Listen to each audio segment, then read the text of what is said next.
ನಿನ್ನ ಜೊತೆ ನನ್ನ ಕಥೆ ಒಂದೊಂದು ಸಾಲು ಜೀವಿಸಿದೆ.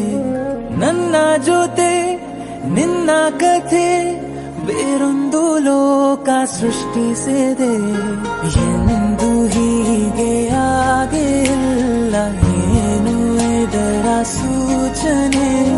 ನೂರು ವಿಷಯ ಎತ್ತರೂನು ನಿನ್ನದೊಂದೇ ಯೋಚನೆ. ಇಬ್ಬರಲ್ಲ ಒಬ್ಬರೀಗ ನಾನೆನ್ನು ನಿನಗರ್ಪಣೆ. ನೀನಾದೇನ